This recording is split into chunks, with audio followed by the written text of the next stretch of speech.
tenor David Wan has joined me in the studio to talk about his artistry. David, welcome.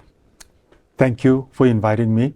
Let's talk about your life as a tenor. Let's go back. You told me kind of prior to the interview starting that music has always been a part of your life from way back. You're telling me 4 months old. Yes. I only say that it was 4 months, 5 months, 6 months old. It is because I did not know how to turn. So I would sing on my back until I fall asleep. That's what I remember. That's the one of my first childhood memories that I have always carried and cherished. I don't know what that meant, but the music has been a part of my life like that. You're a concert singer, a Yes. recitalist. What brought you to this, I suppose, genre of music? I haven't started singing professionally from when I was young. I started when I was much older, in my 50s, early 50s. And I didn't know what was out there and how I could market myself. So I simply asked my voice coach, which is Tim Steele, who has taught opera for 35 years, something like that, in New England Conservatory. And this is the career path that he thought that I would be good at. And we've been teaming up for 12 years, performing together. And probably this was one of the smartest decisions that I've ever made in my life. We should mention that you will be teaming up with Tim. And Tim is going to Timothy Steele is going to accompany you on piano at the Thomas Crane Public Library on Sunday, September 20th from 3 to 4 p.m. That's right. And this is in the historic Richardson room of the Thomas Crane Public Library. And we were just talking earlier about what a fantastic venue that is. And I know you're new to this particular venue, but you're in for quite a surprise.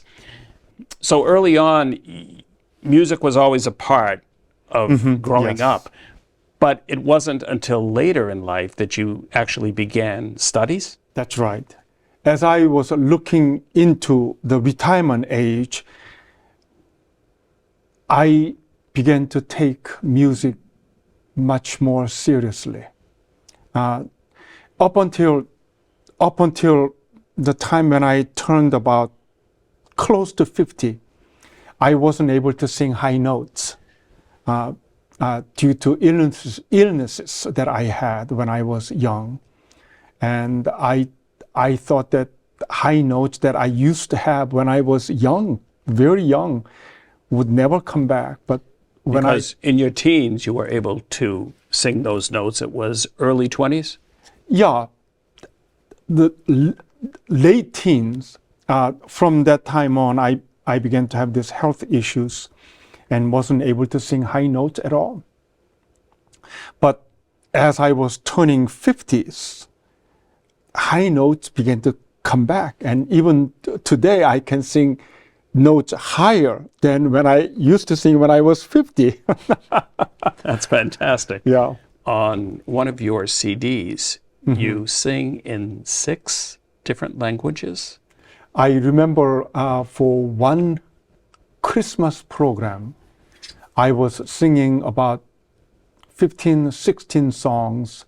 There were 10 languages, 10, 11 different languages. Yeah, I love it. I love it. People, all of them want to hear in their own native language, right? The concert that we will be referencing a little bit more now, and your pianist, Timothy Steele, talk about the selection of music, because the music that you selected comes from all over. Yes, it is the theme of the recital is globe trotting, and we are visiting 7 to 9 different countries and performing about 7 different languages. I think 7 different languages. I love singing and performing in different languages. One of my repertoires is the Lord's Prayer, and I can sing that in 1, 2, 3, 5 different languages. Can you? Yeah, and people love it. When I go to Spanish-speaking countries, and when I perform that in Spanish, they love it. They really enjoy it. Yeah. Well, church music is a big part of your studies, correct? Yeah, yeah. How exciting is it to put a program together like the one that you will be performing at the Thomas Crane Public Library when it comes to what to choose? Yeah, that's the key. Tough. That's the key. And that depends on the composers. There are, with the Timothy still, I've gone through many composers, almost all their compositions, everything they have written, everything that was available. I would study them, and sometimes putting a program, some composers work and others just don't.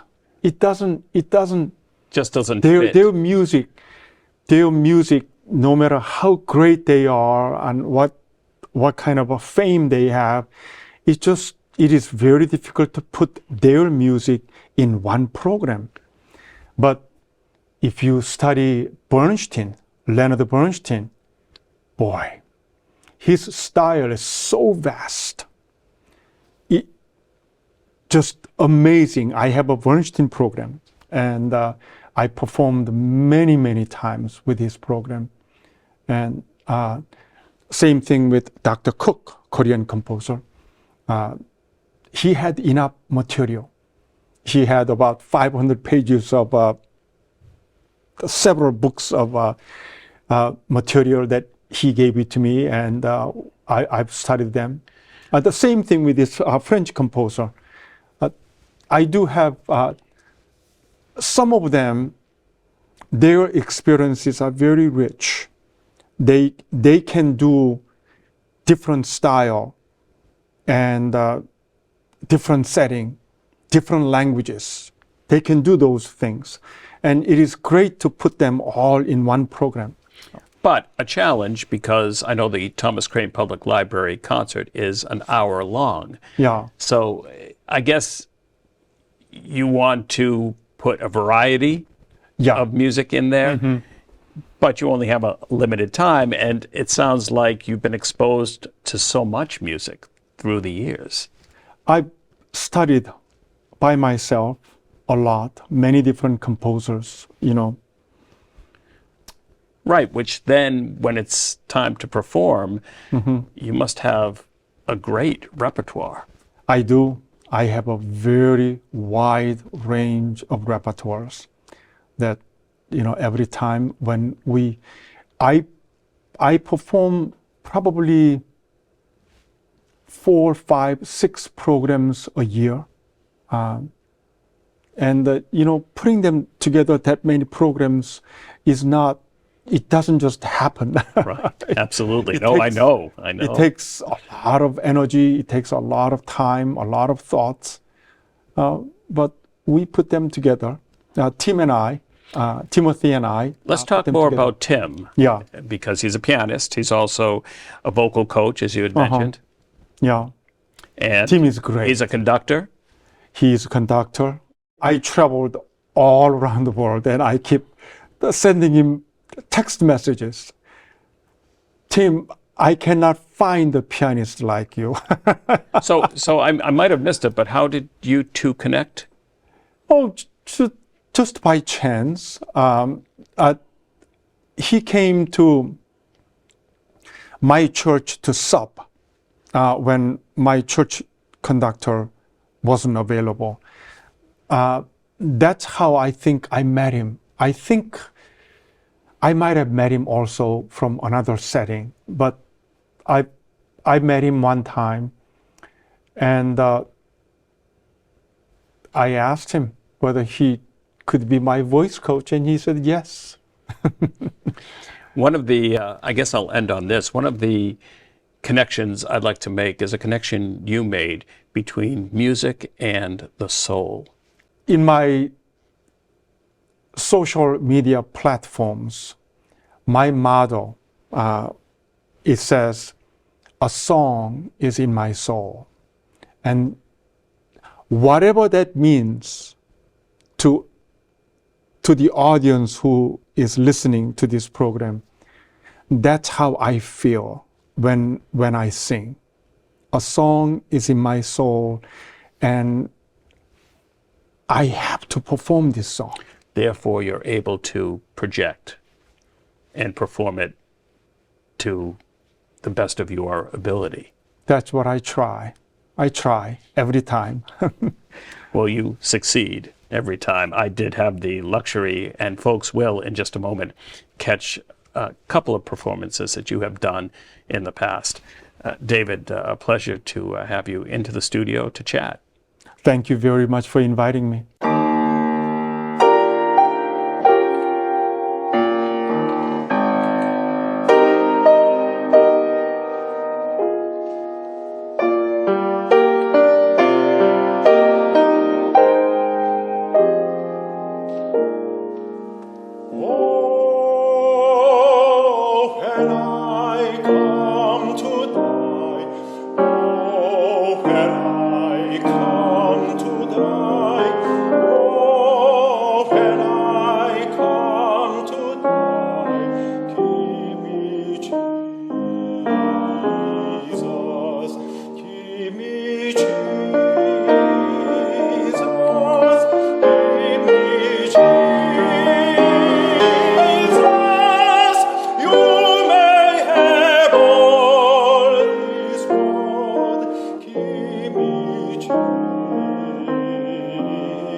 Estrellita de lejano cielo.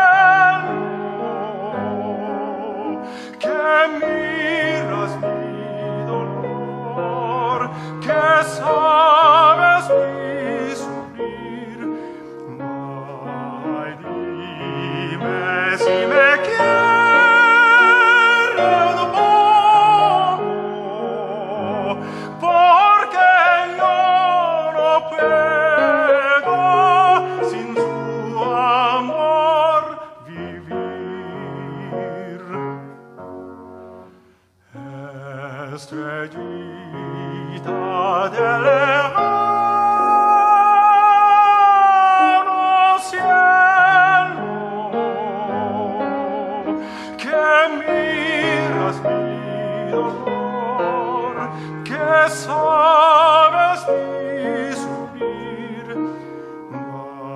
Ay, dime si me quieres un poco, porque yo no puedo sin su amor vivir. Tú eres su estrella, mi faro de amor. Tú sabes que